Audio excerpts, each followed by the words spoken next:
is for you. Let's say you're a real estate investor and you're looking to invest in the United States. We have a special guest who's going to blow you away. Let's say you're a Canadian, you want to invest.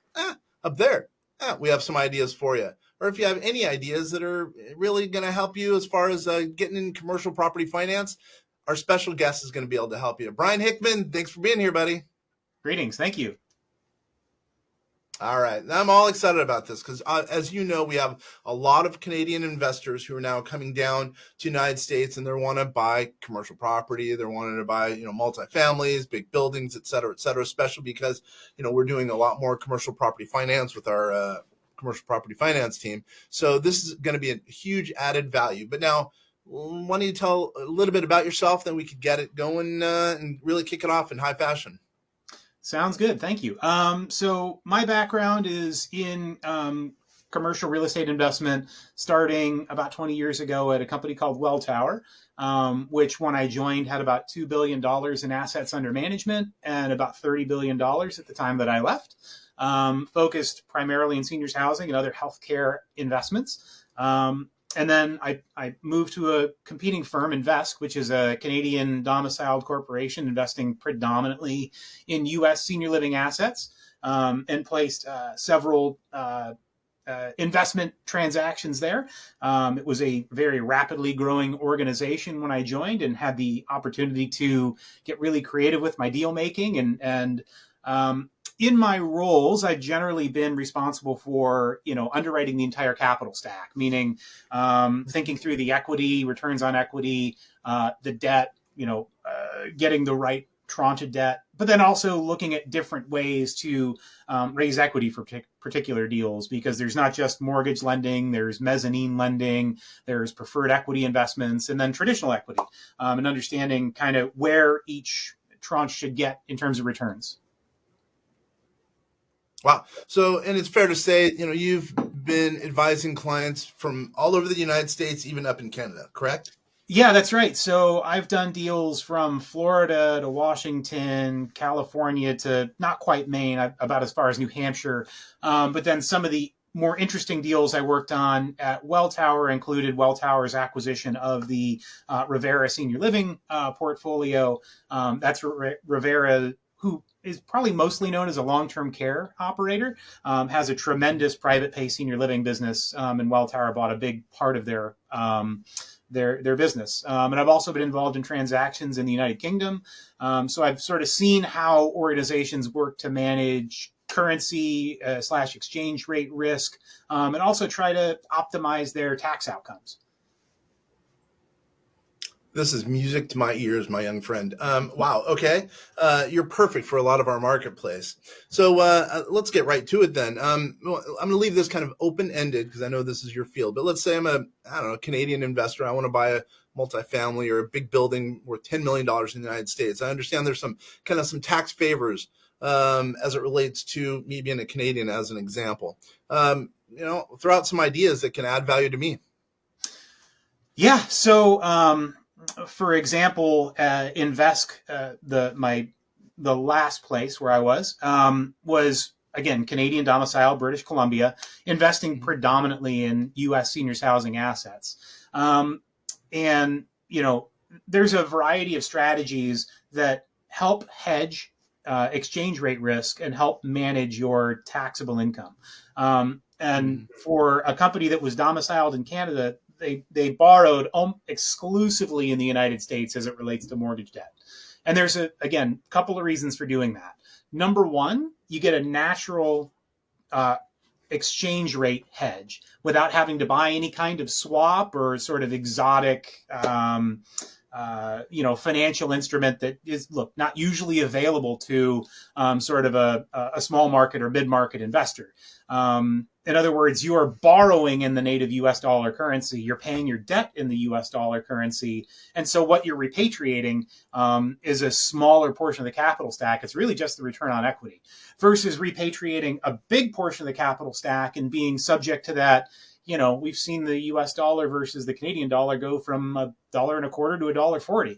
You don't want sort of those monthly fluctuations to impact your returns. You want something a little bit more predictable.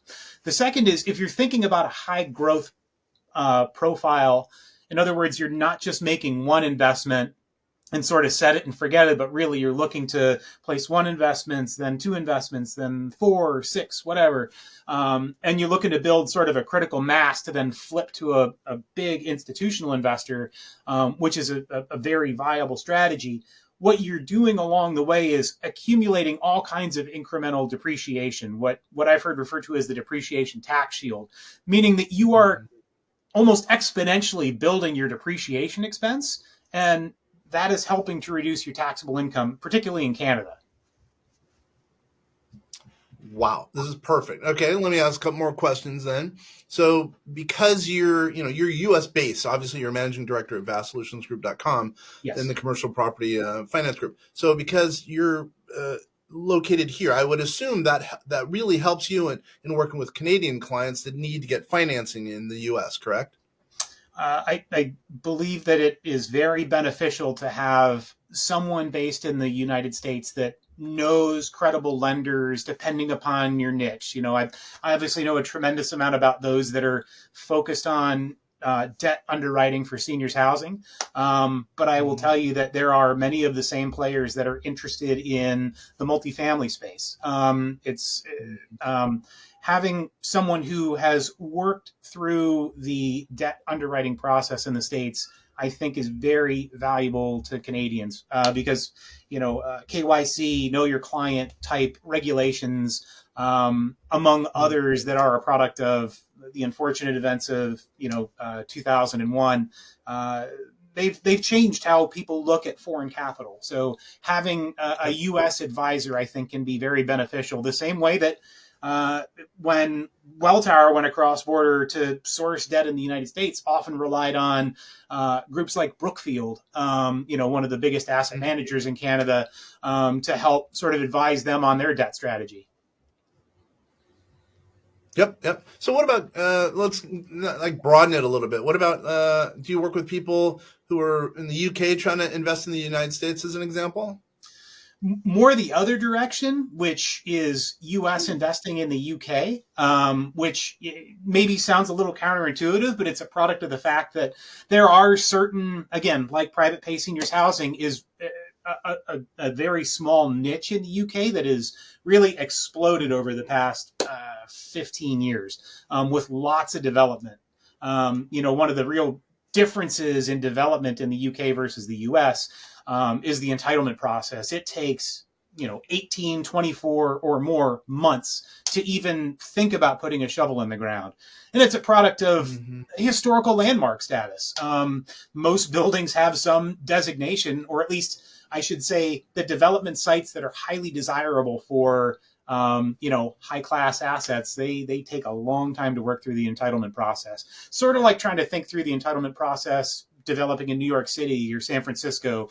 We have also markets in the US that are rather high barrier to entry, product of the fact of low land availability and long entitlement process. I understand. So then, by the way, why senior housing? Why? Let's say I'm a Canadian investor. Why should I even look at senior housing? Is that a good market for me to get in to try to buy commercial property as far as senior housing goes? When you look at the statistics around demographically, the U.S. and Canada are very similar. We have an aging population that needs care. And when you look at the institutional settings that are available in the United States, private pay seniors housing is by far and away a better opportunity or option for seniors that have the financial wherewithal to pay for care than the alternative, which is skilled nursing. These are individuals that to break down the underwriting, it's pretty easy. Most 75 to 80-year-old individuals have 80 to 90% equity in their home, meaning that when they sell, all the cash is going straight into their pocket. That gives them the financial wherewithal to be able to finance their own care without bothering their children or grandchildren, for that matter, to help sort of finance their stay in seniors housing. And when you look across the landscape, I'd say the average rents in private pay seniors housing are $5,500 to $6,500 a month, which seems like a big ticket, but you get a lot for that, right? You get all your housing, you get meals, You get assistance with activities of daily living. It's a tremendous product, and it's one that is in recovery mode. So if you look at the average investment opportunity in seniors housing today, prices are around $150,000 to $175,000 a door, and I'm speaking U.S. dollars. If you were to replace those assets, your replacement cost tends to range somewhere from the $250,000 to $300,000 a door. So people are attracted to the space right now because you can buy below replacement cost, which is always a good price point, and there's very muted construction activity. That's a product of the pandemic. The pandemic really drove a lot of people away from wanting to develop seniors housing assets. So you have a rapidly aging 75 to 85 demographic. I'm talking about years old in that case, that is growing double digits in the coming years on a percentage basis. And that's your primary group to which you're marketing your services as a seniors housing operator. So the dynamics are really set up well for sort of exponential NOI growth. And you'll see the institutional investors in the space, like the Welltowers, the Ventoses, they're chasing as many of these opportunities as possible because they love the favorable dynamic where you're getting assets at well below replacement cost, and the fundamentals are only going to get better. Wow, you know what I've learned from this? Not only are you a nice dude, but you're a very smart dude, man. You're the guy to talk to. If there's a Canadian who wants to get in the U.S. market and make some money, senior housing is a good spot to do it. Plus, you know a thing or two about finance as it relates to commercial properties. This is pretty interesting.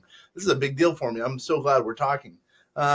Seniors housing is a great niche. I mean, there's opportunities in office, but multifamily is another great product type because we have, as I'm sure you know, Kenner, a housing shortage in this country, where that hangover from the 08-09 crisis led to just a lack of development for multifamily and single family product, and as a result, housing prices have never been higher, and I don't think that dynamic is going to change, at least as it relates to single family. But there are definitely opportunities in multifamily. Again, lots of deals that you can buy below replacement cost, attractive cap rates, with value add opportunities. Yeah. So what would you say, because so many people are kind of newer into commercial properties, or they're investors in whatever, in single family homes, and now they want to get into multifamily or senior housing, commercial properties. What's one word of advice or one kind of idea that you think it makes sense for someone who's, again, into, single family residences, but they want to start investing in commercial property? Give an idea to someone in that camp. And I say this wearing my seniors housing hat, but it applies across asset types. And that is, you really need to know your operator, know who your operating partner is. That's probably define operating partner. Define operating partner. Yes. What? Like, for example, in seniors housing, it's the guy who manages the day-to-day operations, who is responsible for directing the care that happens within those buildings. But you have the same sort of thing in multifamily, where you're going to have a property manager who's making the day-to-day decisions around things like repairs, around things like what's our policy going to be with respect to renewals and month-to-month leases, and how we're going to do rent increases. Making sure that you know someone who is super experienced in that local market is very important, because there are a lot of generalists who will say, yes, I can manage properties in Florida as well as I can in New York, when in reality, there are, not only sort of local regulatory differences. Again, that applies to really any asset class, but there's also just local relationship knowledge. Am I getting the best price for my electrician? Am I getting the best price for my plumber? That's the kind of stuff that, or do I employ my own? Having someone with a platform who's pricing going in, and who's going to make sound decisions, because ultimately, whatever manager you're working with across asset classes, they're they're managing your money. So underwriting the operator is something that I learned very early in my career that I think is fundamental. And so having someone who can help identify whether it's seniors housing, multifamily, et cetera, a good operator is really important. Yep. Yeah. Nice. So, and by the way, so because it sounds like we're talking big numbers here. I know for vastsolutionsgroup.com, our minimum kind of on the finance side is really $2 million. What's really your minimum, personal minimum, and then also, what's kind of the perfect size of investment that you want to help out with, or maybe debt side that you want to help out with? I'm trying to learn a little bit about you specifically in your practice. So again, I look at things with my seniors housing hat on generally. Most of the sort of what you would call commercial real estate in seniors housing is 60 to 80 units. And so 60 to 80 units on, call it $150,000, you're talking about a $9 to $12 million total deal, which means then you're talking about, $6 to $8 million of debt. And the difference obviously being the equity component. And like I mentioned, it's not one size fits all. There's different financing strategies that you can employ. For example, if you like a little bit higher leverage point, there's mezzanine options that can get you to 80, 85% in terms of total loan to value. But that's sort of a typical deal in the States. Now, there are much bigger ones, those that are sort of already strong performing seniors housing assets that are trading at a 7 to 8% cap rate.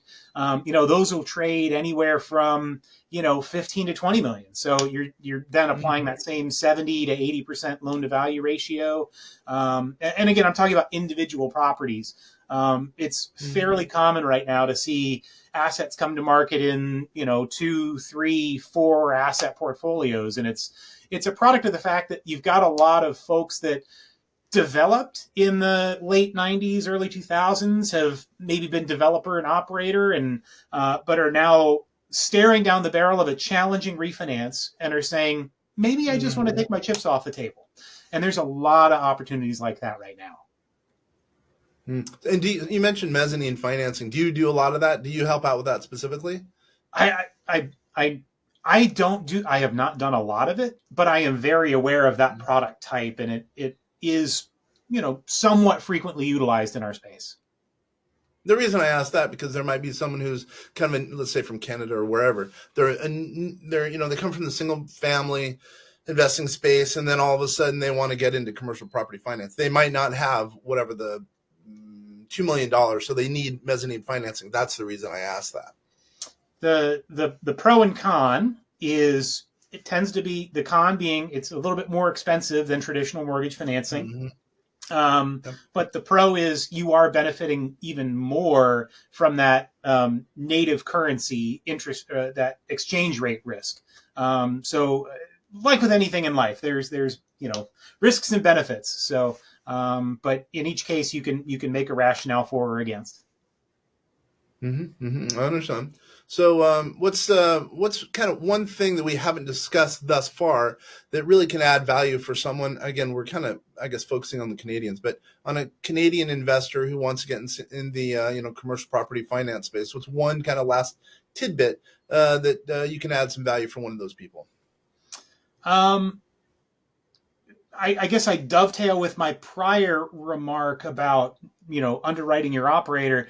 Know the market you want to invest in and have a rationale for it is ideal. Like, for example, I live in a Rust Belt state. So most of the deals here are, well below replacement cost. I'm talking about multifamily right now. Most of the deals are well below replacement cost. They're a pretty easy underwrite because they're generally pretty stable. You're not going to expect sort of outsized rent growth.